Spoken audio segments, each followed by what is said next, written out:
Shalom. Marilah kita semua bangkit berdiri dan kita akan memulakan ibadah kita pada hari ini.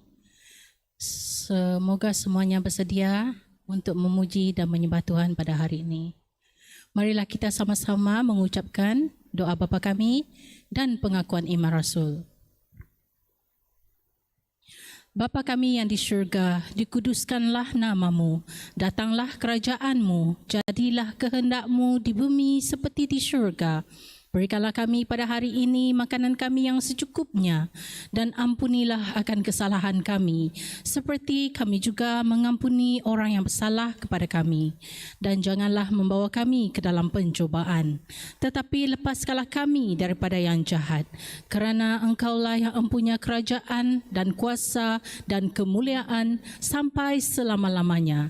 Amin. Pengakuan iman Rasul. Aku percaya kepada Allah Bapa yang Maha Kuasa, Khalik langit dan bumi, dan aku percaya kepada Yesus Kristus, anaknya yang tunggal, Tuhan kita yang dikandung daripada Roh Kudus, lahir dari anak darah Maria, yang menderita di bawah pemerintahan Pontius Pilatus, disalibkan, mati dikuburkan, turun ke dalam kerajaan maut, pada hari yang ketiga bangkit pula dari antara orang yang mati, naik ke syurga, duduk di sebelah kanan Allah Bapa yang Maha Kuasa, dan akan datang dari sana untuk menghakimi orang yang hidup dan yang mati. Aku percaya kepada Roh Kudus, gereja yang kudus dan am, persekutuan orang kudus, pengampunan dosa, kebangkitan daging dan hidup yang kekal. Amin. Marilah kita sama-sama berdoa. Bapa kami yang di syurga, terima kasih Tuhan kerana Engkau membawa kaki kami untuk datang ke sini Tuhan, untuk memuliakan nama-Mu. Dengan hati yang penuh bersyukur ya Tuhan, kami datang ke hadirat-Mu pada hari ini, duduk mendengar firman Engkau Tuhan, agar melalui firman-Mu kami dapat disegarkan dan kami sentiasa hidup di dalam kekudusan dan kebenaran-Mu di dalam kami menjalani kehidupan. Bapa, terima kasih untuk tubuh badan yang sihat dan juga berkat yang telah Kau sediakan kepada kami sepanjang minggu yang lalu. Ya Bapa, pada hari ini kami berdoa bagi para jemaat kami yang masih bercuti gawai. Tuhan, kami berdoa agar mereka ada hati, ada kerinduan untuk mengawali diri mereka, dan ada kerinduan untuk menjadi saksi-Mu di tengah-tengah keluarga mereka ya Tuhan. Pimpinlah hati mereka ya Tuhan, agar mereka tidak keterlaluan di dalam merayakan perayaan ini, kerana mereka adalah umat-Mu. Ya Bapa, kami berdoa semoga mereka semua di dalam keadaan yang sihat dan bergembira bersama keluarga mereka ya Tuhan. Dan apabila mereka kembali ke sini, kami mendoakan supaya perjalanan mereka selamat, dan sekali lagi mereka akan berkumpul bersama-sama dengan kami untuk beribadah di sini. Ya Tuhan, pada hari ini biarlah firman-Mu dapat menerangi hati kami ya Tuhan, agar dapat membuka mata rohani kami untuk tetap tinggal di dalam ketaatan, untuk hidup di dalam terang Engkau Tuhan, kerana kami tahu Engkau memimpin kami untuk melakukan perkara yang menyenangkan hati-Mu Tuhan, dan juga supaya kami dapat membebaskan diri kami daripada kuasa kegelapan, tetapi kami memiliki kehidupan yang terang dan dapat menjadi saksi sesama kami. Tuhan, Kau berkatilah Reverend kami yang akan berkhotbah sebentar lagi. Berikanlah kebijaksanaan-Mu agar dia dapat memimpin kami di dalam firman-Mu Tuhan, agar kami lebih mengerti, lebih bersedia dan lebih kuat lagi untuk mengikuti jalan Engkau. Berkatilah keluarga Reverend juga ya Tuhan, agar mereka sentiasa sihat dan sentiasa bersedia untuk melayani-Mu. Ya Bapa, semoga pada hari ini, ibadah yang berjalan pada hari ini berjalan dengan lancar, dan kami semua mendapat berkat daripada Engkau ya Tuhan. Sekali lagi kami mahu mengucapkan syukur dan kami berdoa atas nama Tuhan Yesus Kristus. Amin. Marilah kita semua bersedia untuk memuji Tuhan dengan lagu kita yang pertama.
kepada kita yang ada berada di sini, kita memuliakan Tuhan. Kita mahu dekat kepada Tuhan kerana kita tahu kita tidak ada apa-apa tanpa pengorbanan Tuhan yang sudah memberikan kita hati yang baru, hidup yang baru.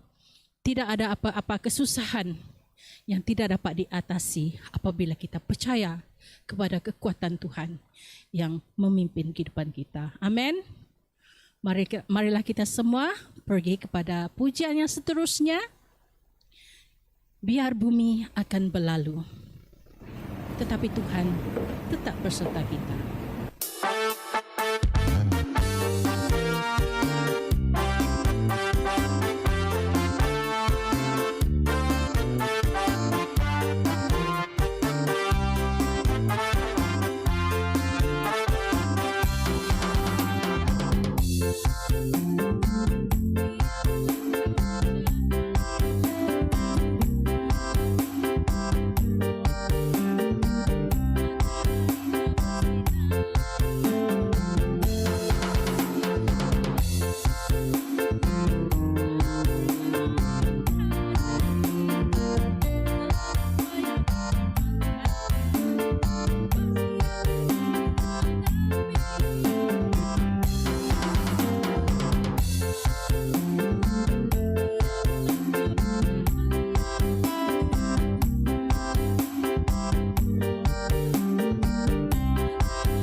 kasih Tuhan kerana Engkau mencintai kami lebih daripada nyawamu sendiri.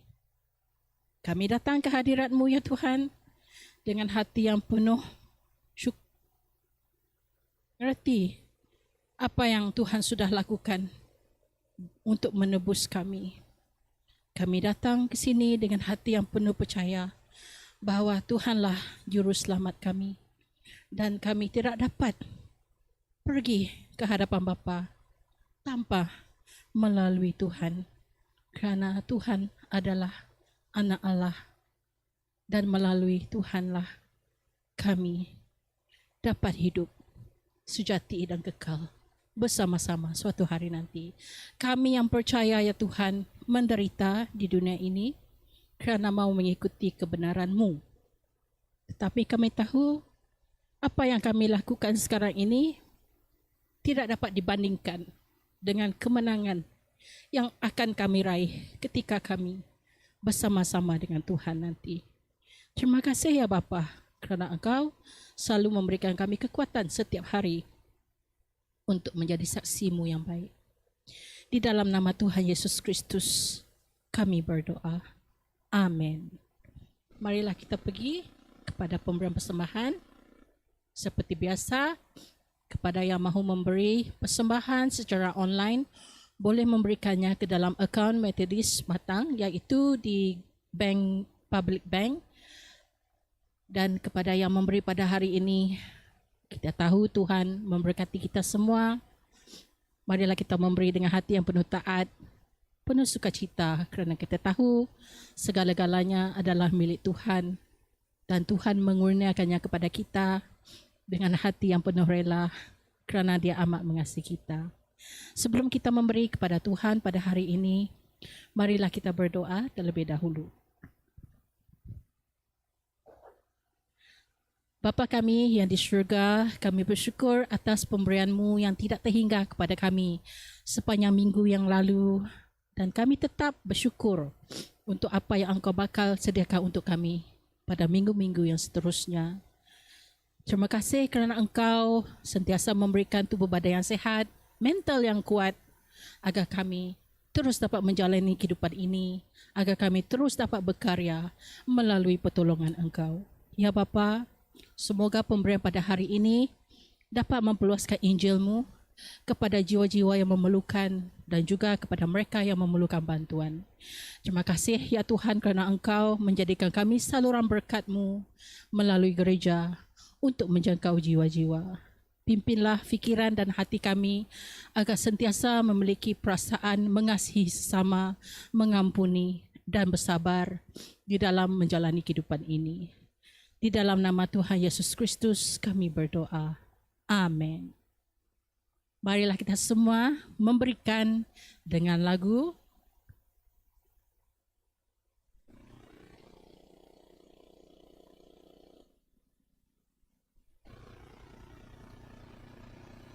sebuah lagu Inggris.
berdiri. Puji Allah pohon berkat, puji Dia segenap bumi, di syurga pun memuji-Hu. Bapa, Anak dan Roh Kudus. Amin.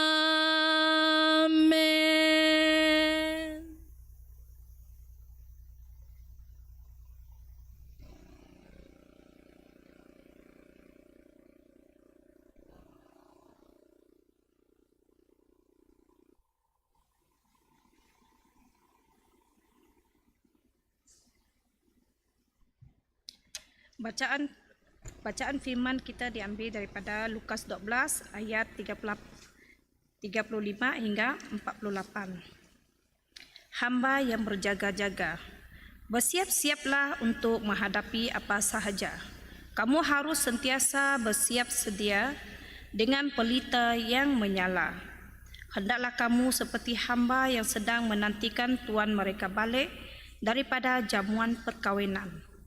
Apabila tuan itu balik dan mengetuk pintu, dengan segera mereka akan membuka pintu. Alangkah bahagianya hamba-hamba yang didapati berjaga dan siap sedia ketika tuan mereka kembali. Percayalah, tuan itu akan menanggalkan jubah dan menyuruh hamba-hambanya duduk lalu melayani mereka. Alangkah bahagianya hamba-hamba itu jika didapati bersiap sedia, meskipun tuan mereka balik pada tengah malam atau lebih lambat lagi. Ingatlah, jika tuan rumah mengetahui saatnya pencuri akan datang, dia tidak akan membiarkan pencuri masuk ke dalam rumahnya. Kamu pun harus sentiasa bersiap sedia, kerana Anak Manusia akan datang pada saat yang tidak kamu sangka. Hamba yang setia dan hamba yang tidak setia. Petrus bertanya, Adakah Tuhan menunjukkan perumpamaan ini kepada kami atau kepada semua orang? Tuhan menjawab, siapakah hamba yang setia dan bijak? Dialah orang yang ditunjuk oleh tuannya menjadi pengurus rumah tangganya. Tuannya juga menyuruh dia memberikan makanan kepada hamba-hamba yang lain pada waktu yang ditentukan. Alangkah bahagianya orang yang didapati sentiasa menjalankan tugas apabila tuannya kembali. Ketahuilah bahawa tuan itu akan mempercayakan segala hartanya kepada hamba itu. Tetapi jika hamba itu berkata dalam hati, masih lama lagi tuan, saya akan kembali. Lalu dia mula memukul semua hamba yang lain, baik lelaki maupun wanita, dan dia makan minum sehingga mabuk. Pada hari dan masa yang tidak diduganya, tuannya kembali. Tuan itu akan mencincang hambanya dan membiarkan dia merasai nasib orang yang tidak taat kepada Allah. Hamba yang mengetahui kehendak tuannya, tetapi tidak bersiap sedia untuk melakukan kehendak tuannya, akan disebat dengan keras. Tetapi hamba yang tidak mengetahui kehendak tuannya, lalu melakukan sesuatu yang salah sehingga dia mesti disebat, akan disebat dengan ringan sahaja. Kepada orang yang telah diberikan banyak daripadanya, akan dituntut banyak juga. Orang yang telah diberikan lebih banyak daripadanya, akan dituntut lebih banyak juga. Demikianlah firman Tuhan, kita serahkan kepada Reverend.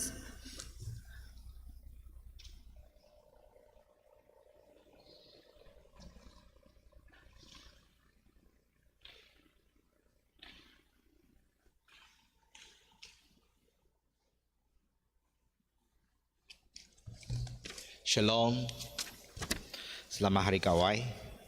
Ini hari bangsa Iban merayakan musim penuai. Jadi pada petang ini kita akan mengkaji kepada buku Lukas bab 12 ayat 35 hingga ke ayat 48, di mana Yesus Kristus menjawab kepada murid-muridnya dengan memberi pelbagai perumpamaan untuk murid-muridnya mengerti, untuk memahami sifat-sifat yang harus ada untuk seorang hamba Tuhan yang taat dan juga yang bijak.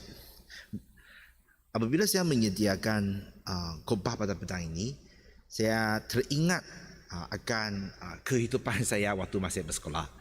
Apabila cikgu telah siapkan pengajarannya terhadap satu bab, dia akan memberi kerja ataupun memberi latihan untuk dibuat supaya kita lebih memahami dan mengukuhkan peringatan kami terhadap apa yang telah diajar dalam bab tersebut. Jadi murid-murid yang rajin dan bertanggungjawab, mereka akan siapkan kerja rumah ataupun latihan secepat mungkin. Jadi pada keesokan hari, apabila kelas bermula, cikgu akan tanya siapa yang telah siapkan latihan harus dikumpul, ataupun siapa yang belum siap akan dirotang. Jadi ia menunjukkan sikap murid yang rajin dan bertanggungjawab, manakala di sebelah ialah murid yang malas dan tidak mementingkan pelajaran. Jadi dalam perumpamaan yang Yesus Kristus menggunakan adalah seorang hamba, dan bagaimana dia bereaksi terhadap tuannya apabila melayani tuannya. Dia memberitahukan kepada kita pada ayat 35, di mana ada seorang tuan rumah, dia pergi ke jamuan perkahwinan ataupun majlis perkahwinan. Pada zaman Yesus Kristus, bangsa Israel agak stabil dan aman, kerana mereka telah di bawah jajahan kerajaan Roma yang sangat kuat pada masa tersebut.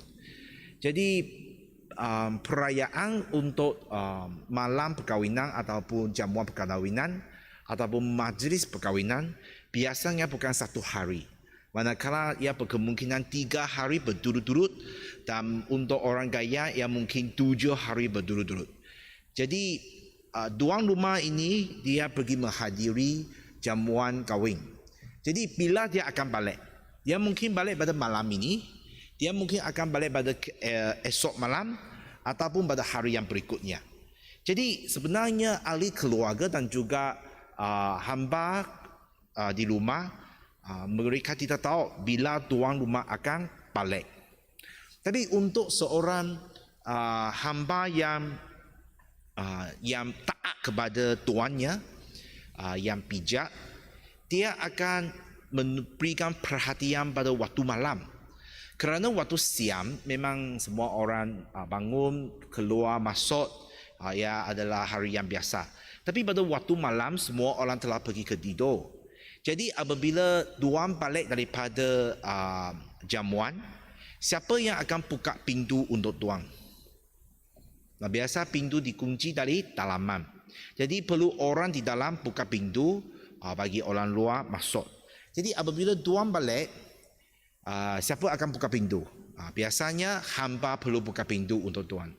Jadi pada waktu malam tak ada elektrik, jadi pelita ataupun lampu minyak harus dinyalakan supaya dia menerangkan bilik ruang tamu yang menerangkan pintu besar dan luar di hadapan pintu. Jadi untuk seorang hamba yang taat kepada Tuhan, dia akan terfikir-fikir akan bila waktu tuannya akan kembali. Pada waktu malam, kita biasa tidur dengan awal, okay? Ataupun kita telah pergi ke tidur. Jadi bunyi ketuk pintu mungkin tidak akan diperasan. Jadi hamba yang dalam hati dia menunggu-nunggu tuannya balik, dia akan perhatikan bunyi ketuk pintu pada waktu malam. Yang mungkin ada susah difahami oleh lelaki ataupun remaja, tapi ia senang difaham oleh ibu. Ibu yang baru yang melahirkan anak ataupun bayi yang kecil itu, dia menangis untuk susu ataupun menangis untuk ketidakselesaan mau tukar diapers. Ibu yang melahirkannya akan sangat sensitif. Apabila anak-anak ada bunyi yang kecil, tangisan yang kecil, dia akan bangun daripada tidur. Okay? Kerana dia dalam hati dia teringat akan baby ataupun bayi yang baru dia lahirkan. Jadi hamba yang taat kepada Tuhan, dia akan mementingkan waktu balik Tuhan, dia akan memerhatikan bunyi ketuk pintu pada waktu malam. Dan dia pun mau menyalakan pelita ataupun lampu minyak supaya apabila Tuhan balik, dia bukan dalam kegelapan. Okay? Jadi ia adalah penting untuk dia menyediakan minyak yang mencukupi untuk pelita. Kalau satu batang lilin dinyalakan, cepat awal kita nyalakan, cepat dia akan kehabisan. Jadi kalau mungkin untuk satu malam kita perlu sediakan 2-3 batang lilin yang baru mencukupi untuk sepanjang malam. Jadi seorang hamba yang bijak, dia akan menyediakan minyak yang mencukupi untuk pelita tersebut, supaya sepanjang malam ada api untuk menerangkan seluruh ruang. Jadi pada petang ini kita akan mempelajari melalui karakteristik hamba ini yang digelar sebagai hamba yang taat dan bijak, supaya kita mempelajari teladan ini untuk menjadi seorang hamba Tuhan ataupun anak kepada Tuhan yang menyenangkan, yang mengikut hati Tuhan. Mari kita berdoa. Oh Tuhan Bapa kami di syurga, kami bersyukur kerana Engkau menghantar anak tunggal Engkau Yesus Kristus, Tuhan menjamati manusia di antara kami, dan apa yang dia firmankan kepada murid-muridnya pada petang ini sekali lagi difirmankan kepada kami semua. Semoga Roh Kudus menyentuh kami, semoga Yesus Kristus berfirman kepada kami, semoga Tuhan yang Maha Asih dan penuh pengasih turut membuka mata rohani kami, membuka hati rohani kami, dan membuka telinga rohani kami, supaya kami memahami akan kehendak Tuhan, dan supaya kami dan gereja kami akan menjadi Kristian dan gereja yang mengenak pada hati Tuhan. Dalam nama Yesus Kristus kami berdoa. Amin. Jadi dalam ayat 38 memberitahukan kami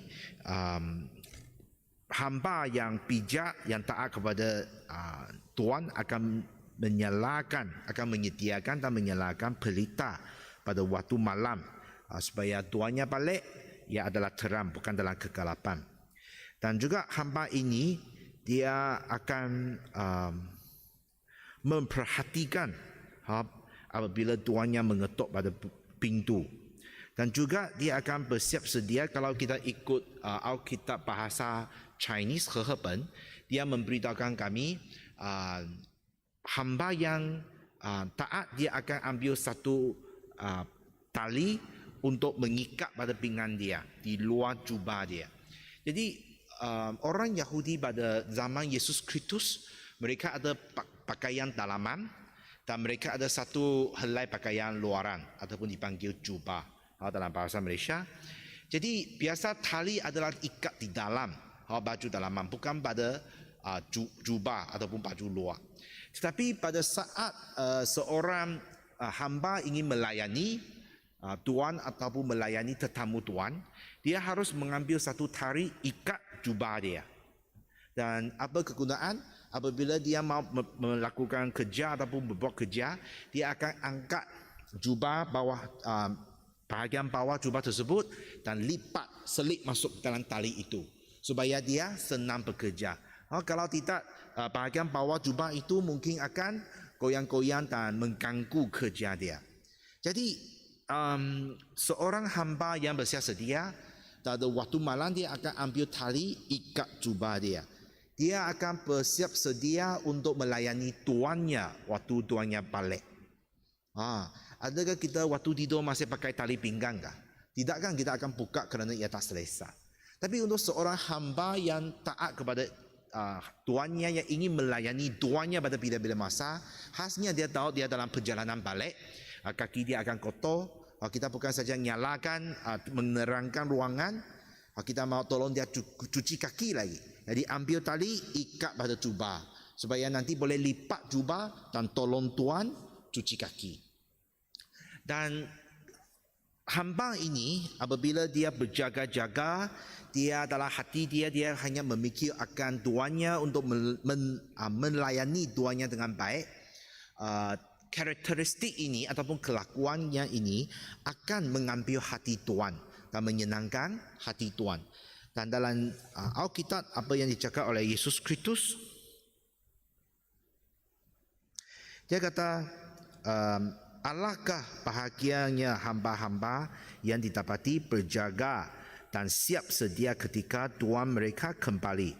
Percayalah tuan itu akan menanggalkan jubah dan menyuruh hamba-hamba duduk lalu melayani mereka.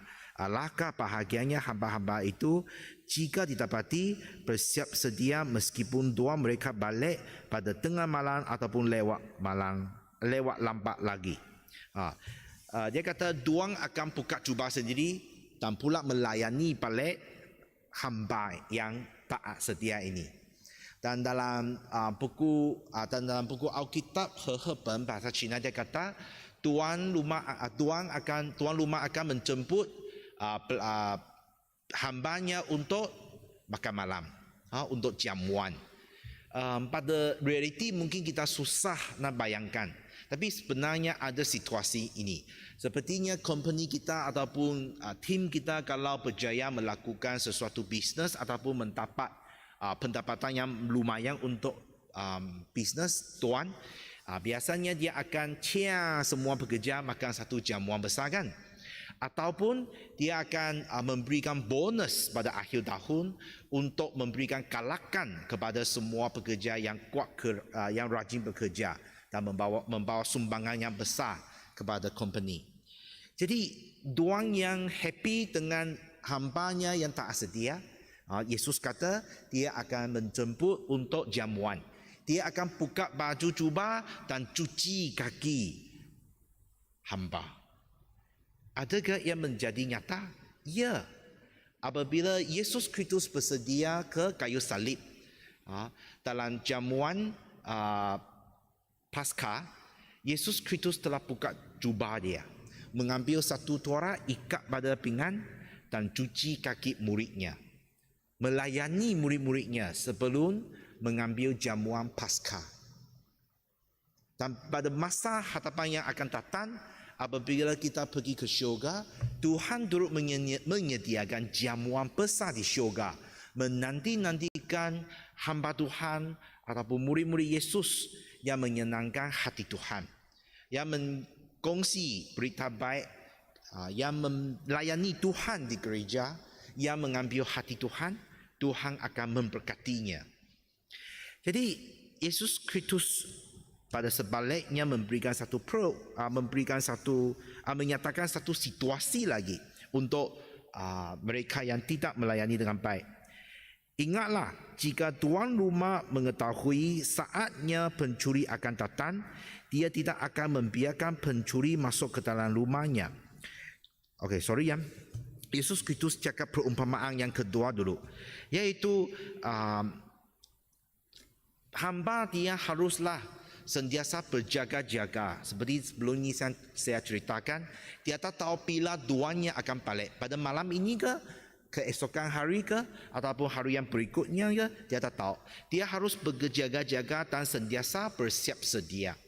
Dan Yesus memberikan perumpamaan yang kedua, di mana pencuri datang, dia tidak akan memberikan pengumuman.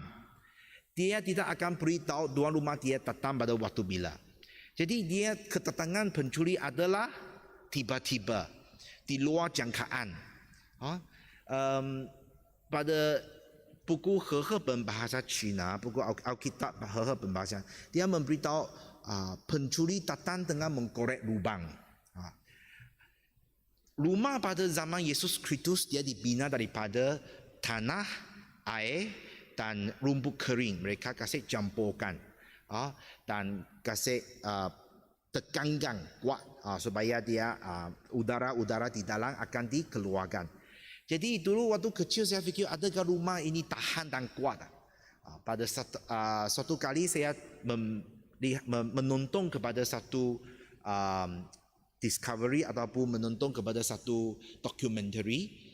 Dia menceritakan rumah di China pada zaman dahulu, orang bina dengan tanah, air, campuran tanah, air dan rumput, dan mereka masukkan itu nasi buluh lagi. Nasi buluh kah? Ya kan, nasi buluh ialah nuomi nasi buluh yang melekatkan, yang masak dan campur ke dalam seperti glue. Dan rumah itu beratus tahun mereka gunakan itu tentera besar nak rumpuhkan rumah itu, tapi tak jadi. Jadi akhirnya mereka pakai korek. Jadi tuan rumah tidak tahu bila pencuri akan datang. Jadi rumah yang tersebut dia adalah hari kering, dia mungkin ada crack, ada pecahan. Dalam waktu hujan ataupun angin tiup besar, dia mungkin akan jatuh sebahagian tanahnya. Jadi kekuatan dinding rumah tersebut akan menjadi lemah, kurang kuat. Jadi apa yang harus buat ialah tuan rumah akan meminta suruh orang gaji ataupun hamba campur tanah dan air baru dan sapu lagi, supaya dinding itu akan menjadi keras dan kuat. Ada sekali saya mengikut misi pendek ke China pedalaman, saya ternampak rumah buat daripada tanah dan rumput. Saya cuba pergi lihat, wah, ia sangat kuat, sangat kuat. Tapi dia boleh dikorek. Jadi tuan rumah dia tak tahu bila pencuri akan datang. Dia akan berjaga-jaga. Jadi dia akan memperbaiki dinding tersebut dari semasa ke semasa, supaya pencuri datang dia tidak senang dikorek. Dalam konteks kita hari ini, kita tak tahu pencuri bila akan datang. Dia datang, tak datang, bila datang kita tak tahu. Jadi apa yang kita buat? Kita akan kuncikan pintu pagar rumah kita. Kita akan kuncikan pintu besar rumah kita, supaya tidak akan memberi peluang kepada pencuri masuk ke dalam rumah kita dengan senang sekali. Jadi kita akan kunci. Kita tak tahu bila dia akan datang, tapi kita kuncikan dia dari semasa ke semasa. Kita berjaga-jaga. Inilah yang ingin disampaikan oleh Yesus Kristus kepada muridnya. Kita harus berjaga-jaga untuk kedatangan Yesus Kristus pada kali kedua. Bila Yesus Kristus akan datang, tak tahu. Yesus Kristus diri sendiri pun tak tahu. Hanya Tuhan, Bapa Tuhan sahaja yang tahu. Jadi Tuhan tak beritahu kita harus berjaga-jaga dari semasa ke semasa. Waktu gereja kita mulakan renovasi untuk chapel kecil, saya pun pernah fikir, kalau Yesus datang dengan kali kedua tidak lama lagi, tak payah kita renovate chapel kecil ini kerana tak berguna. Yesus sudah datang, kita akan menyembah dia di syurga, tak payah menyembah dia di dalam gereja matang lagi. Jadi tak payahlah kita renovate. Tapi kita tak tahu bila Yesus Kristus akan datang kali kedua. Jadi masihlah kita harus melayani Tuhan dengan kuat-kuat. Kita masih mau memberitakan Injil Yesus Kristus kepada komuniti di Matan. Kita masih mau membimbing jemaat datang ke gereja untuk menyembah Tuhan. Dan berikutnya ada murid Yesus, Petrus tanya kepada Yesus. Dia tanya kepada Yesus, ada dalam ayat 41. Petrus bertanya, adakah Tuhan menunjukkan perumpamaan ini kepada kami atau kepada semua orang? Siapa yang Yesus ingin memberitahu kami? 12 orang murid Yesus kah ataupun kepada semua orang? Yesus menjawab dalam ayat 42 dan 43. Tuhan menjawab, siapakah hamba yang setia dan bijak? Dialah orang yang ditunjukkan oleh tuannya menjadi pengurus rumah tangganya. Tuannya juga menyuruh dia memberi makanan kepada hamba-hamba yang lain pada waktu yang ditentukan. Alangkah bahagia orang yang didapati sedang menjalankan tugas apabila tuannya kembali. Jadi Yesus Kristus menceritakan perumpamaan ini untuk mereka yang taat dan setia kepada Tuhan. Dia kata, kerana di dalam rumah Tuhan ada banyak hamba, dan di antara hamba ini ada satu orang dia telah menjadi pengurus kepada rumah ini ataupun steward kepada rumah ini. Dia akan mengurus, menjaga semua hal dalam rumah ini. Apa yang dalam ladang, ada hamba kerja dalam ladang untuk menanam, untuk menjaga buah-buahan. Pengurus ini akan menjaga hamba tersebut. Dia akan mengurus semua hal dalam ladang. Ada hamba di rumah untuk membuat kerja rumah. Dia juga akan menjaga semua hamba-hamba ini mengurus kerja rumah dengan baik. Kalau tuan ada anak, dia turut akan mengajar kepada anak tuan ataupun mencari guru untuk mengajar anak tuan. Hanya 2 orang dalam keluarga saja tidak di bawah jagaan pengurus rumah tangga. Siapa? Tuan rumah. Tidak di bawah jagaan pengurus rumah. Yang kedua adalah isteri kepada tuan rumah. Pasangan suami isteri ini tidak di bawah jagaan pengurus rumah ataupun steward. Itulah Yusuf anak kepada Yakub, apabila dia digoda oleh isteri tuannya, dia memberitahu kepada isteri tuannya, tuan menyerahkan semua kepada saya kecuali kamu. Kecuali kamu saja tidak di bawah jagaan saya. Jadi dia menolak godaan isteri kepada tuannya. Rakan-rakan sekalian, adakah kita seorang pengurus kepada Tuhan ataupun hamba kepada Tuhan yang taat, setia dan bijak? Kalau kita adalah seorang pengurus yang taat, setia kepada Tuhan dan bijak untuk mengurus, Tuhan akan memberkati kami semua. Jadi bagaimana seorang pengurus yang bijak? Dia akan menjaga ladang dengan baik supaya ladang ada hasil yang lumayan. Bagaimana menanam pokok, bagaimana menyiramnya, bagaimana menjaganya, bagaimana kita harus menambahkan baja. Dia akan fikir dan mengurus semua hamba untuk menjaga ladang dengan baik supaya ada hasil yang baik. Dan turut dia akan menjaga di rumah supaya rumah ada store untuk menyimpan makanan untuk penggunaan sepanjang tahun ataupun 2 tahun ataupun 3 tahun. Pengurus yang semakin bijak, dia akan memastikan gudang tuan rumah akan dipenuhi oleh hasil tuaian daripada ladang. Dan dia turut akan menjaga semua hamba-hamba dengan baik, akan memastikan semua orang ahli keluarga tuan dan hamba-hamba di dalam rumah tuan ada makanan tiap-tiap hari yang mencukupi. Dan turutnya dia akan memastikan gaji untuk semua hamba ataupun pekerja akan diedarkan tepat pada waktunya. Jadi dia akan risau semua hal yang perlu dirisau oleh tuan. Jikalau dia dapat mengurus dengan baik, tuannya tidak perlu risau akan hal-hal di dalam ladang, hal-hal dalam rumah. Seorang pengurus yang baik akan menyenangkan hati tuan. Tuan akan menyerahkan segala-galanya kepada pengurus ataupun steward ini untuk berjaga. Jadi Yesus Kristus menggunakan perumpamaan ini untuk berfirman kepada kalian dan saya. Adakah kita pengurus kepada rumah Tuhan yang bijak dan taat setia? Supaya Tuhan kita akan menyenangkan hati Tuhan. Adakah kita menguruskan keluarga kita dengan baik dan menyenangkan hati Tuhan? Adakah kita mempunyai kesaksian yang baik dalam sekolah, dalam tempat kami bekerja, dalam komuniti yang kami tinggal? Kita telah membuat kesaksian baik kepada Tuhan yang menyenangkan hati Tuhan. Inilah pengurus yang bijak dan baik. Tuhan akan memberkatinya apabila tuan balik dan nampak semua diuruskan oleh pengurus dengan baik. Tetapi ketahuilah, Tuhan akan mempercayakan segala harta kepada hamba itu. Dia segala-gala akan diserahkan kepada dia. Tetapi jika hamba itu berkata dalam hati, masih lama lagi tuan saya akan kembali.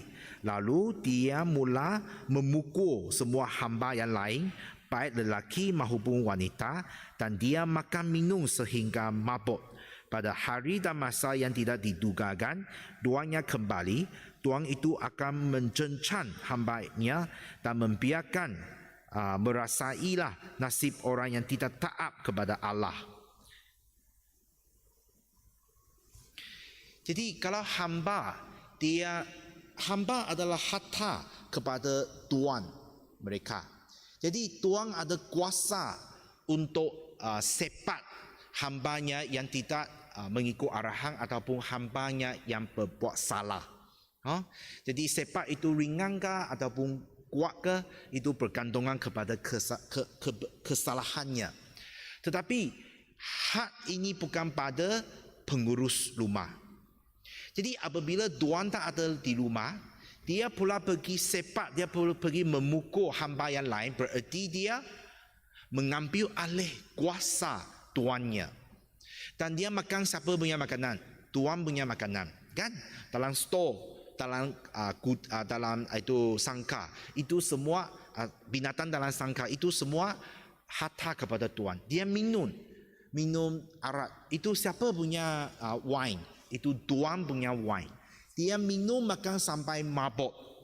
Orang yang mabuk mabuk tidur, kalau ada orang ketuk pintu dia dengar tak? Dia tak dengar. Kalau ada orang pergi goyang dia nak bangunkan dia dapatkah? Tak dapat. Dia tidur seperti tak ada keesokan hari. Susah nak dibangunkan. Jadi apabila tuannya balik ternampak apa yang dilakukan, tuan akan menjatuhkan hukuman yang serius kepada dia seperti orang yang tak taat kepada tuan. Orang yang tak taat kepada tuan akan macam mana? Yang mungkin disepak, yang mungkin dibuang, dan yang mungkin dibunuh. Ini adalah serius. Itulah kita ternampak Yusuf di dalam rumah tuannya telah dijatuhkan ke dalam penjara. Kerana isteri tuannya telah menuduh Yusuf dengan secara palsu. Jadi tuan ada kuasa. Tuan ada kuasa. Tapi pengurus jahat ini dia mengambil alih kuasa tuan rumah.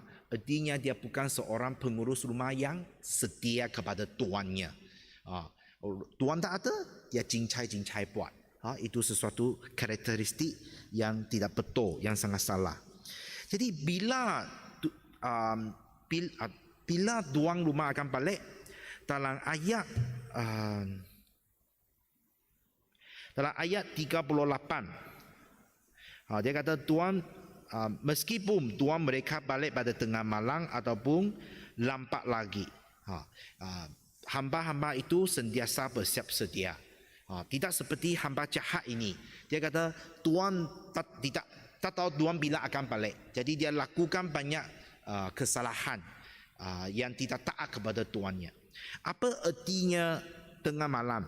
Tengah malam adalah pukul 9 hingga ke pukul 12. Lebih lewat lagi ialah pukul 12 hingga ke pukul 3 pagi. Sekarang kita ada elektrik, ada lampu, kita ada TV, kita ada handphone, ada internet, kita ada banyak hiburan. Lewat ada permainan dalam handphone lagi, kita lewat tidur. Tapi pada zaman dahulu saya masih ingat apabila saya pergi ke rumah Datuk, jam 8 saja semua orang sudah pergi tidur, masuk balik dalam bilik tidur. Saya bangun, saya fikir sekarang wah sangat sunyi, pukul berapa saya keluar ke bilik tamu lihat pada jam pukul 9 malam saja. Tapi sangat sunyi sudah, semua orang sudah tidur. Hanya orang tua mereka tidur awal. Tapi dia tidur awal, dia pun bangun awal. Pukul 4 dia sudah ketuk pintu bilik tidur saya. Bangun, pergi pagar lihat newspaper dah sampai ada tidak. Jadi pukul 9 hingga pukul 12, pukul 12 hingga 3 pagi itu waktu semua orang tidur dengan sangat dalam, sangat manis. Biasanya kita jarang akan terdengar apa-apa bunyi lagi kerana tidur dengan sangat baik. Pencuri biasa datang pada waktu inilah kerana you tak sedar. Ini yang Yesus Kristus ingin menggambarkan. Perumpamaan yang dia ingin ceritakan. Bila kali kedua Yesus datang, tak tahu. Sebelum Yesus Kristus datang kali kedua, orang masih kerja seperti biasa, gawing seperti biasa, perhiburan seperti biasa. Dan pada saat orang tak sedari, Yesus sudah datang pada kali kedua. Tapi apabila Yesus datang, semua umat manusia sedunia akan mengetahui kedatangan Yesus Kristus pada waktu itu. Dulu kita fikir macam mana kita seluruh dunia mau lihat kedatangan Yesus Kristus. Kerana kalau Yesus Kristus datang ke Sarawak, tempat lain tak nampak tau. Tapi kini ia menjadi satu nyata. Apabila Yesus Kristus kalau dia datang ke gereja Matan, dia memilih dia mau mendarat di Matan, saya akan keluar ambil handphone rakam dia. Dan saya akan streaming. Jadi semua orang yang akan melihat stream saya, mereka akan kongsi lagi, akan share lagi. Dan akan share ke banyak tempat, share ke seluruh dunia. Walaupun sini siang, sana malam, mereka pun akan tengok kerana belum tidur lagi, masih tengok handphone. Jadi seluruh dunia akan ketahui, akan menyaksikan kedatangan Yesus Kristus pada kali kedua. Kedatangan Yesus semakin berdekatan. Tapi bila waktunya, tak tahu. Mungkin amoi saya kahwin, keesokan Yesus Kristus datang, saya tak tahu. Yesus Kristus diri sendiri pun tak tahu. Hanya Tuhan, Bapa Tuhan saja yang tahu. Tapi ia adalah penting kita membuat pilihan. Sama ada kita mau menjadi seorang hamba yang taat dan bijak untuk mentaati kepada Tuhan. Rakan-rakan sekalian, saya mau menjemput kalian tutup mata.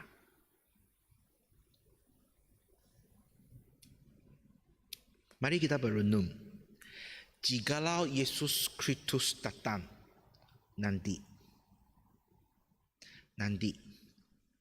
Yesus Kristus datang sudah. Adakah anda bersiap sedia untuk menghadap kepada Yesus Kristus?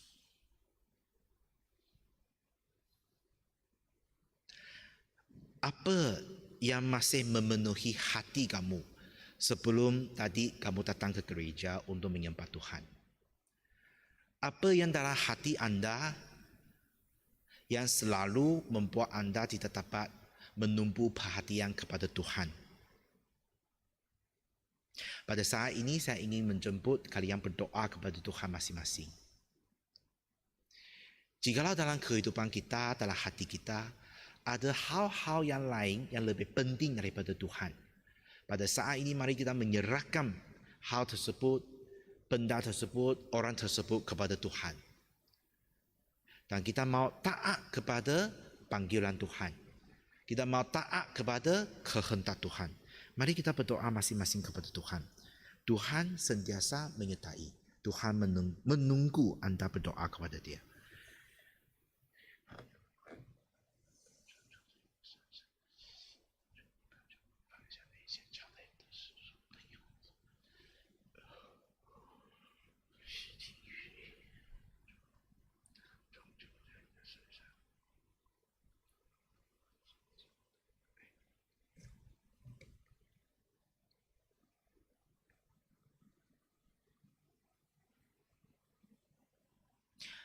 Rakan-rakan sekalian, apa yang akan berlaku kepada hamba yang gagal menjalankan tugas mereka? Dalam ayat 47 hingga 48, Yesus memberitahu muridnya, hamba yang gagal melaksanakan tugasan akan disepak. Jikalau dia tidak ketahui apa yang dia lakukan, dia akan disepak ringan. Tetapi jikalau dia tahu apa yang harus dia lakukan tetapi dia tidak melakukan, dia akan disepak dengan keras. Dalam buku Yakobus bab 4 ayat 17 berbunyi, oleh itu seorang yang tidak melakukan apa yang baik dan yang harus dilakukan, orang itu berdosa. Pada saat ini mari kita menyesal dan berdoa di hadapan Yesus Kristus. Mari kita bertaubat di hadapan Yesus Kristus. Apa yang harus anda lakukan, anda tidak melakukan. Apa yang tidak harus anda lakukan, anda telah melakukan. Pada saat ini, mari kami mengaku dan bertaubat di hadapan Yesus Kristus. Mari kita berdoa masing-masing.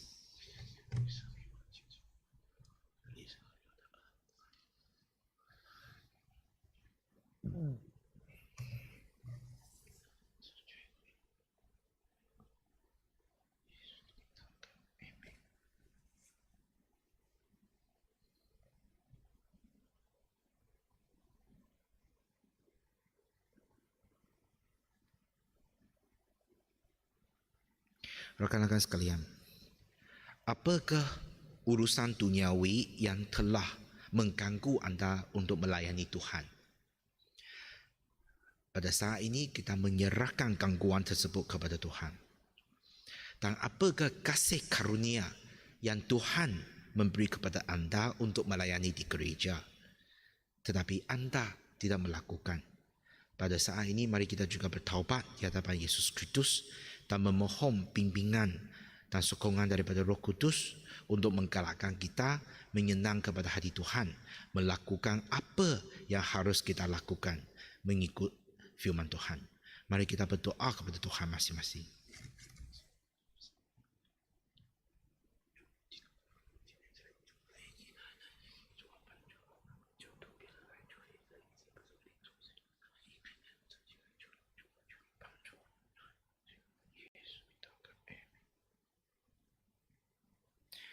Mari kita berdoa. Oh Tuhan Bapa kami di syurga, apa yang kami bercakap, apa yang kami lakukan, kami berjalan, kami berbaling, kami berdiri, kami duduk, kami fikir, semua Engkau ketahui. Ampunilah kami yang lemah ini. Dan semoga Roh Kudus menyentuh hati kami, supaya kami mengenali akan kesalahan kami dan bertaubat daripada kesalahan kami. Dan semoga Tuhan menguatkan iman kerohanian kami untuk melakukan kehidupan harian dan pelayanan di gereja mengikut kehendak Tuhan. Tuhan bimbinglah kami semua di sini. Kami ingin menjadi seorang hamba Tuhan yang taat dan setia, yang menyenangkan hati Tuhan, yang diberkati oleh Tuhan, yang diperpakaikan oleh Tuhan. Oh Tuhan, bimbinglah kami semua, menyentuhlah hati kami, memenuhilah kami, membimbinglah kami, supaya kami akan menjadi murid kepada Yesus yang mengikut dan menyenang kepada hati Tuhan. Dalam nama Yesus Kristus kami berdoa. Amin.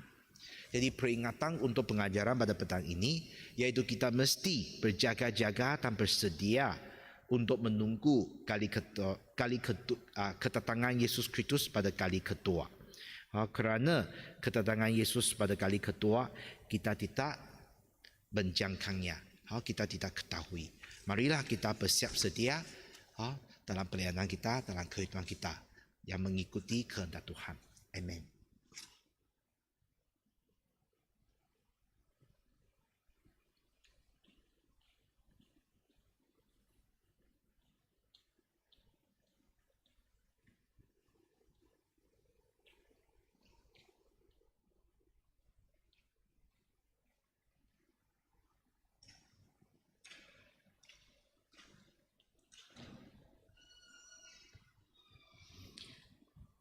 Puji syukur kepada Tuhan. Terima kasih untuk khotbah sebentar tadi yang mengajar kita semakin hari untuk mengikuti jalan Tuhan.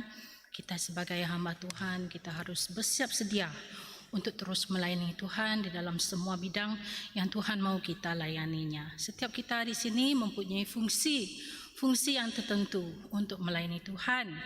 Dan bukakanlah hati kita untuk setia melayani Tuhan, kerana Tuhan tidak menghakimi kita. Tuhan menerima kita seadanya dan Dia akan membantu kita untuk berkarya bersama-sama dengan Tuhan. Amin. Okay, mari kita semua bangkit berdiri dan kita akan memulakan doa syafaat kita pada petang hari ini. Marilah kita membaca kepada skrin doa syafaat untuk keluarga. Yang pertama, kita berdoa untuk perkembangan rohani peribadi setiap orang Kristian. Berdoa agar Tuhan memperingatkan dan membimbingkan orang Kristian hidup berpusat kepada Tuhan. Jadikan Yesus Kristus sumber peroleh kesukacitaan dalam kehidupan kita, mendorong kita menjadi insan yang kudus dan suci agar dikasihinya dan menunjukkan kemuliaannya. Yang kedua, kita berdoa untuk keluarga. Berdoa agar kasih Allah terus melimpahi keluarga kita. Berdoa agar orang Kristian kekal berbelas kasihan, sabar, toleransi terhadap ahli keluarga sendiri secara rela hati, bersama-sama membina keluarga harmoni yang mengasihi Tuhan. Marilah kita tutup mata dan kita berdoa bersama-sama. Bapa kami yang di syurga, terima kasih Tuhan kerana Engkau membawa kami hadir untuk ke gereja beribadah bersama-sama pada hari ini Tuhan.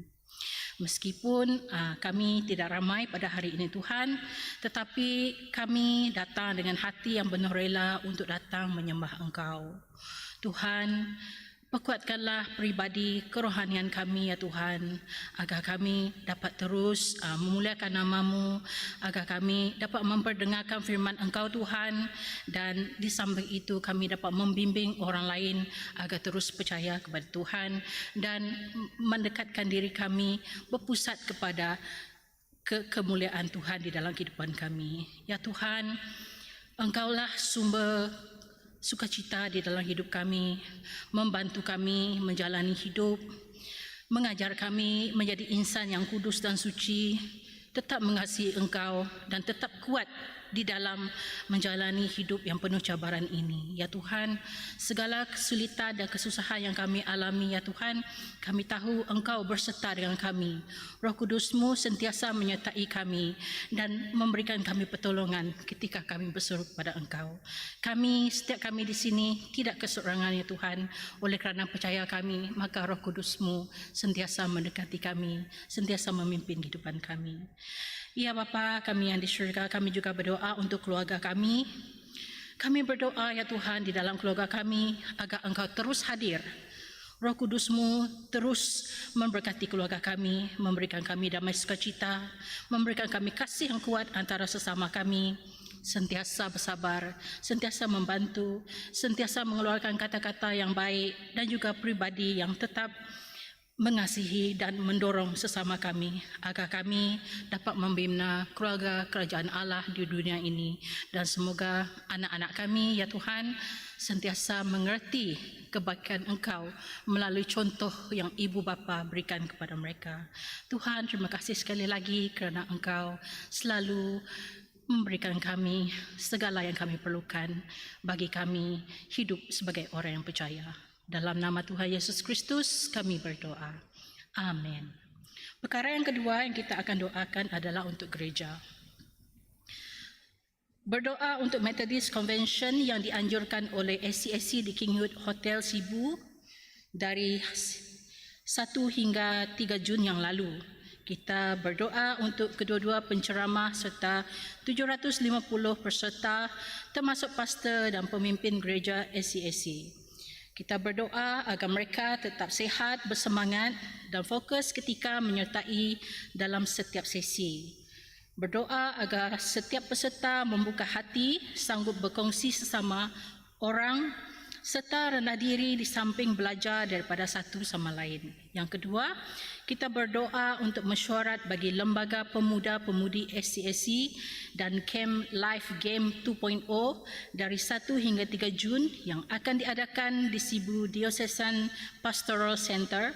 Berdoa agar kehadirat Roh Kudus mengiringi dan memberi hasilan yang baik serta memperbaharui kerohanian peserta-peserta melalui Life Game 2.0. Juga berdoa agar Tuhan membimbing remaja lebih menghayati firman Tuhan dan bersedia untuk menjalani kehidupan yang suci demi memuliakan nama Tuhan. Kemungkinan program ini sudah berakhir, tetapi marilah kita berdoa agar apa yang sudah dianjurkan ini berjalan dengan baik dan menyenangkan hati Tuhan. Mari kita sama-sama berdoa. Bapa kami yang di syurga, kami berdoa untuk kelancaran convention yang mungkin telah berakhir pada hari ini ya Tuhan, dan kami berdoa agar semua pastor dan semua peserta yang terlibat dan pemimpin gereja SCSC berada dalam keadaan yang baik, selamat, dan juga mereka beroleh berkat daripada program yang telah diadakan ini.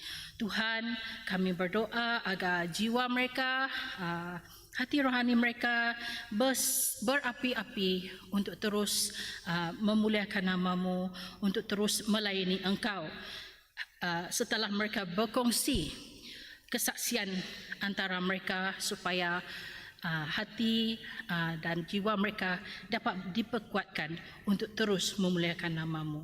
Kami juga berdoa bagi Camp Life Game 2.0 yang telah diadakan untuk muda-mudi ya Tuhan. Kami berdoa agar muda-mudi pada zaman sekarang dapat membezakan apa yang baik, apa yang benar dan apa yang berkenan yang Engkau mahu mereka lakukan ya Tuhan.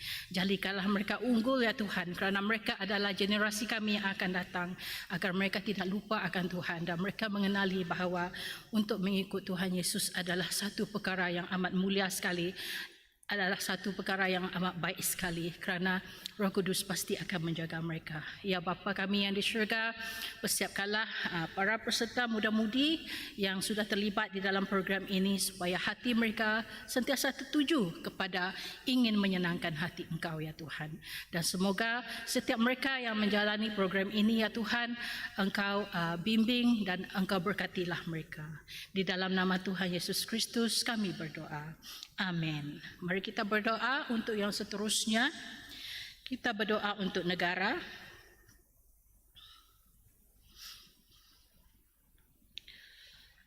Terdapat 506 kes gangguan seksual di negara kita pada tahun 2022 dan 88% daripada mangsa adalah golongan wanita. Berdoa agar Tuhan menghiburkan hati mangsa yang terluka. Juga doa agar Tuhan terus menegaskan undang-undang gangguan seksual di negara kita supaya menghasilkan perlindungan yang berkesan bagi setiap golongan bebas dari gangguan seksual. Berdoa agar keadilan Tuhan ditonjolkan melalui agensi penguatkuasaan undang-undang dan menjatuhkan hukuman yang sepatutnya untuk mengurangkan gejala gangguan seksual ini. Kedua, marilah kita bersyukur kepada Tuhan bagi orang ramai mendapat subsidi tiket penerbangan pulang ke Sarawak sebelum Hari Gawai daripada Kerajaan Sarawak.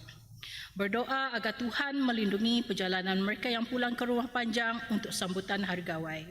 Berdoa agar perjalanan mereka selamat, kecergasan fizikal dan mental yang mencukupi dalam perjalanan, juga kenderaan dalam keadaan baik dan sampai ke rumah panjang dengan selamat serta menghargai keseronokan menyambut Hari Gawai bersama keluarga. Marilah kita berdoa. Bapa kami yang di syurga, kami mendapati ada banyak kes gangguan seksual di negara kami sekitar tahun lepas dan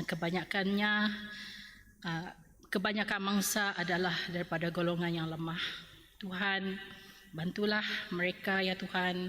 Sekiranya perkara ini sudah terjadi kepada mereka, hiburkanlah hati mereka yang terluka dan bukakanlah jalan bagi mereka, terutamanya wanita-wanita yang tidak mempunyai keluarga yang tempat mereka bergantung, ya Tuhan. Kami berdoa agar Engkau sendiri yang campur tangan, ya Tuhan, untuk membuka jalan bagi mereka supaya kehidupan mereka tidak terganggu lagi oleh keadaan ini. Kami berdoa, ya Tuhan, agar ada hamba-hamba-Mu yang dapat membantu, agar dapat ada yang dapat memberikan mereka perlindungan ketika mereka berada di dalam kesusahan ini.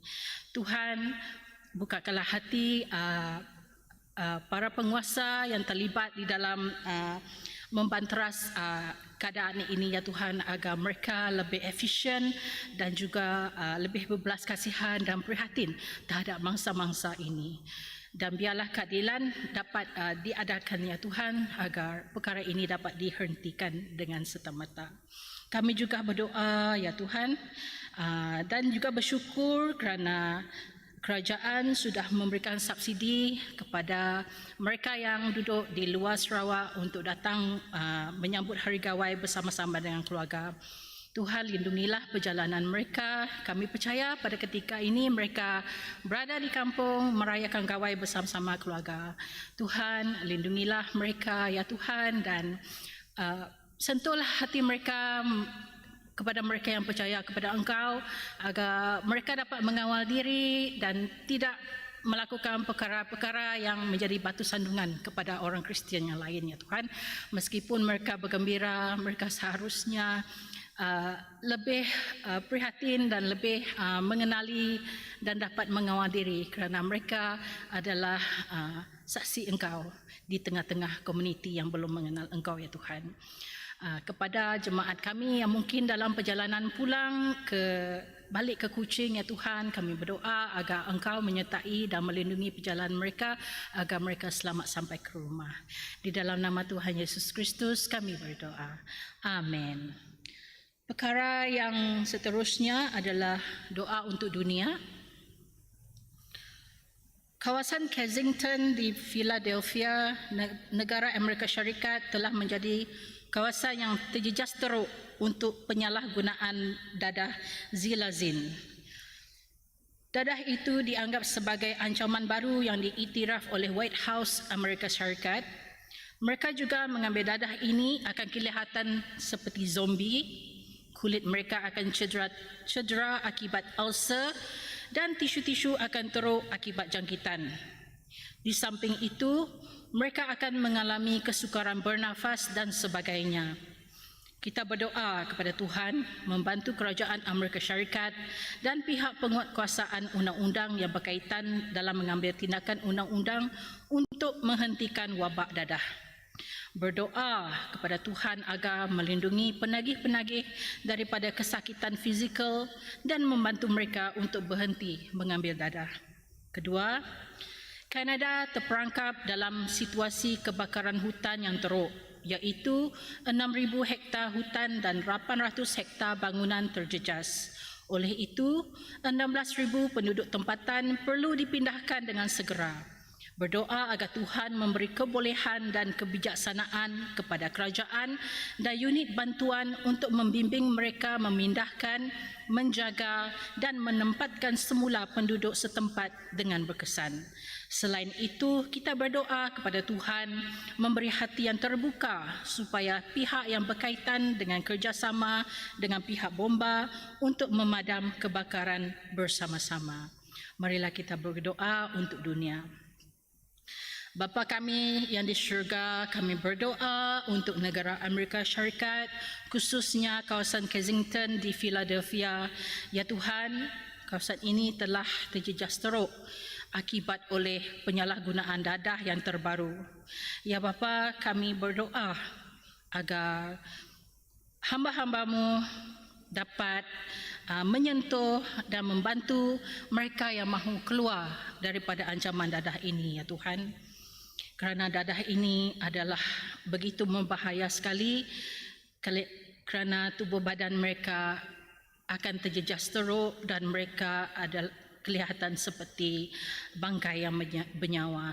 Tuhan, kami tahu bahawa kesan daripada dadah ini amat sukar untuk ditinggalkan sekiranya mereka sudah mengambilnya. Tetapi kami tahu tidak ada yang mustahil bagi Tuhan.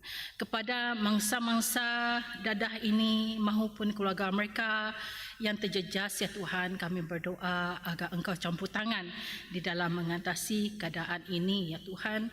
Dan semoga anak-anak, isteri mereka, isteri penagih dadah ini dan anak-anak mereka akan dilindungi oleh pihak yang berwajib, ya Tuhan, di samping mereka yang terjejas oleh penagihan dadah ini dapat ditangkap dan dipulihkan. Tuhan, kami juga berdoa untuk Kanada, negeri Kanada yang terperangkap dalam situasi kebakaran hutan yang teruk. Kami berdoa agar ada pihak-pihak yang berwajib, pihak keselamatan, pihak bomba dapat memberikan bantuan yang secukupnya bagi rakyat yang terjejas, ya Tuhan, dan membimbing serta memindah dan menjaga mereka semua, mencukupkan segala keperluan mereka sehingga perkara situasi kebakaran ini dapat dihentikan. Ya Tuhan, kami berdoa agar ada pihak-pihak NGO yang dapat menolong dari segi keuangan, bantuan makanan maupun perubatan kepada mereka yang terjejas teruk, ya Tuhan, dan semua agensi dapat bekerjasama dengan baik tanpa memikir status ataupun keistimewaan mereka, tetapi dengan satu tujuan, iaitu untuk menyelamatkan jiwa-jiwa yang terjejas. Terima kasih sekali lagi Tuhan kerana Engkau memberikan kesempatan kepada kami untuk berdoa syafaat pada hari ini. Semoga doa kami Engkau dengari dan Engkau bersukacita dengan hati kami yang sentiasa mengasihi, baik di dalam perkataan maupun perbuatan kami. Pada hari ini, sekali lagi kami mahu menyampaikan doa ini ke dalam tangan Tuhan Yesus Kristus. Amin.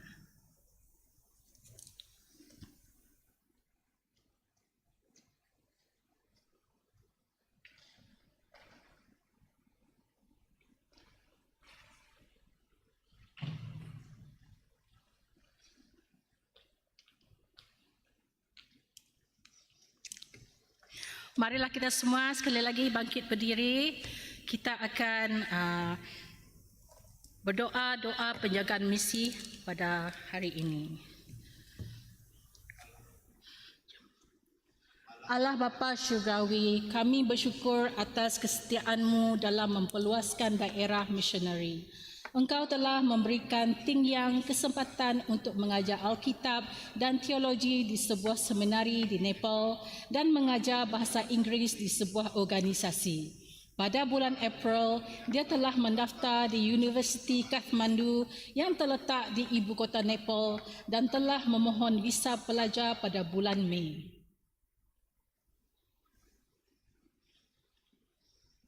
Terima kasih Tuhan membuka jalan bagi Ting Yang. Dia telah mendapat visanya daripada kerajaan Nepal. Melalui platform di pendidikan di universiti ini, dia akan melengkapi dirinya dan juga menjangkau serta menginjili lebih banyak intelektual tempatan di Nepal. Berkatilah Ting Yang agar selalu sehat selama musim panas di Nepal. Dia akan dipenuhi oleh Roh Kudus, mendekati Tuhan dan memiliki kekuatan rohani semasa mengajar, memberitakan Injil dan dalam segala pelayanan. Dalam nama Tuhan Yesus Kristus, amin. Jemaat sila duduk.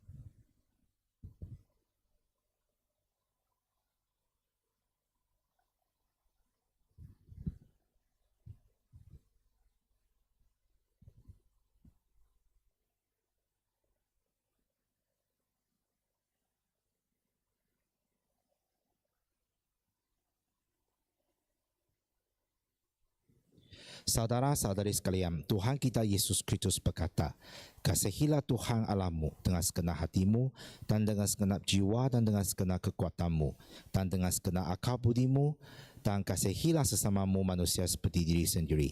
Saat ini, mari kita mengaku dosa kita bersama di hadapan Tuhan. Mari kami Maha Pengasih, kami mengaku telah berbuat dosa baik dalam perkataan, fikiran maupun tingkah laku sering menyakiti hatimu. Hal yang harus dilakukan tidak dilakukan. Malah sebaliknya, hal yang tidak seharusnya dilakukan, kami telah melakukannya. Kami mengaku tidak mengasihimu dengan segenap hati dan juga tidak mengasihi sesama seperti diri kami sendiri. Tidak sungguh-sungguh melakukan keadilan dalam hidup bermasyarakat. Tidak memelihara segala ciptaanmu dengan baik dan juga tidak memberitakan kebenaran Injil. Ya Tuhan, saat ini dengan hati yang hancur dan penuh dengan penyesalan, kami berdoa supaya melalui anak-Mu Yesus Kristus mengampun segala kesalahan dosa kami. Berikan kekuatan dan bimbinglah masa depan hidup kami, agar kami dapat menjalani kehendak-Mu yang berkenan dan memuliakan nama-Mu. Doa pengampunan. Allah yang Maha Kuasa dan yang Maha Pengasih telah berjanji memberi anugerah pengampunan dosa bagi orang yang datang padanya dengan hati yang ikhlas dan taat padanya. Saat ini semoga Tuhan menyatakan belas kasihan-Nya melalui Yesus Kristus mengampuni segala kesalahan dosa kita. Ya Tuhan, berikanlah kekuatan kepada kami supaya dengan kuasa pertolongan Roh Kudus terus melindungi dan memelihara kami sampai selama-lamanya. Amin.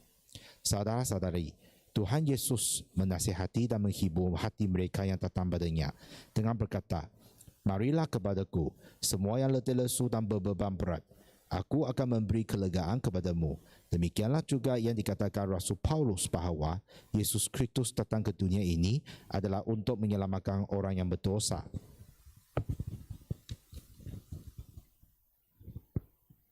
Yesus Kristus kita berkata, damai sejahtera-Ku ku tinggalkan bagimu. Damai sejahtera-Ku ku berikan tidak seperti yang diberikan oleh dunia kepadamu. Semoga damai sejahtera dari Allah berserta dengan kamu sekalian. juga beserta dengan kamu. Hati kamu haruslah berharap kepada Tuhan. Hati kami mahu berharap padanya. Kita haruslah bersyukur kepada Tuhan. Bersyukur kepada Tuhan adalah tindakan yang seharusnya. Walau dimanapun kami berada, kami mau bersyukur kepada Allah yang Maha Kudus, Maha Tahu dan Allah yang tidak dapat dibatasi waktu. Semuanya ini adalah seharusnya kami lakukan sebagai suatu tanggungjawab kami kepada Tuhan. Oleh yang demikian, kami beserta dengan malaikat dan tentera syurgawi mahu memuji dan memuliakan nama-Mu dengan berkata, Kudus, kudus, kudus, Allah pencipta langit dan bumi. Kudus, kudus, kudus, Allah adalah Allah yang di atas segala Allah. Amin. Amin. Allah Bapa Syurgawi, Allah yang Maha Kuasa berbelas kasihan kepada kita, telah pun mengutus anaknya yang tunggal, Yesus Kristus datang ke dunia ini untuk menyelamatkan manusia yang berdosa.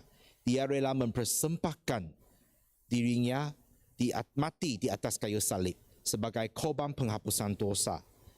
Dia juga telah menetapkan perjamuan kudus dan menyuruh kita selalu menjalaninya untuk memperingatkan kita bahawa Dia rela diseksa dan dibunuh demi dosa kita, mulai sekarang sampai kedatangan Tuhan Yesus yang pada kedua kalinya. Pada malam Tuhan Yesus diserahkan, Dia ambil roti dan mengucap syukur, lalu membagikannya kepada murid-muridnya sambil berkata, inilah tubuhku yang diberikan untuk kamu. Berbuatlah demikian untuk mengenang akan aku.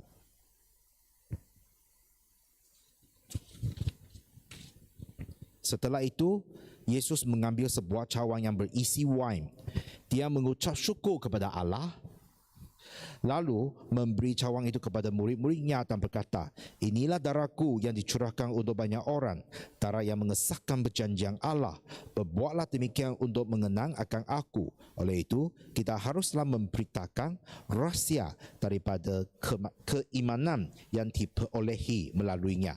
Mari kita bersama-sama mengucap, Kristus telah mati, sekarang ini telah bangkit dan akan datang kembali. Mari kita datang ke hadapan untuk menerima jamuan kudus.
Mari kita mengambil jamuan kudus bersama-sama.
Mari kita bangkit berdiri dan bersama-sama berdoa. Bapa syurga, Bapa syurgawi, Engkau adalah Allah yang kekal. Engkau telah menyatakan belas kasihan, mengampuni dan telah memungkinkan kami untuk menjadi bahagian dalam keanggotaan-Mu yang hidup. Dengan tercurahnya darah-Mu dan dengan firman-Mu, terus memelihara iman kerohanian kami sekarang ini. Dalam menjalani kehidupan harian, kami memohon Allah diri sendiri mencurahkan damai sejahtera kepada kami. Berikanlah juga kepada kami kekuatan yang tegap untuk tetap setia mengasihi-Mu, melayani-Mu. Semua ini kami minta atas nama Tuhan Yesus Kristus. Amin. Pujian kemuliaan bagi Tuhan. Biarlah segala kemuliaan dikembalikan kepada Allah. Damai sejahtera di bumi diberikan bagi orang yang berkenan padanya. Kami memuji, menyembah dan memuliakan-Mu. Semua berkat, puji, syukur dan kemuliaan diberikan kepada Allah Bapa yang di syurga, Allah yang bertata memerintah seluruh ciptaannya. Ya Tuhan, anak tunggal-Mu, Yesus Kristus yang adalah juga anak domba Allah, ampunilah segala kesalahan dosa yang ada di bumi ini, dan kasihanilah kami. Dengarkanlah doa seruan kami, ni ya Allahku yang duduk di sebelah kanan Allah Bapa. Kristus adalah kudus adanya dan juga satu-satunya Allah kami, di mana dalam Kristus dan Roh Kudus adalah setara adanya. Amin. Mari kita menerima perberkatan daripada Tuhan. Semoga damai sejahtera Allah yang melampaui segala akal akan memelihara hati dan fikiranmu dalam Kristus Yesus. Kiranya juga Allah yang Maha Kuasa, Allah Bapa, Anak dan Roh Kudus memberkati kamu sekalian, mulai kini sampai selama-lamanya. Amin. Amin. Amin. Amin.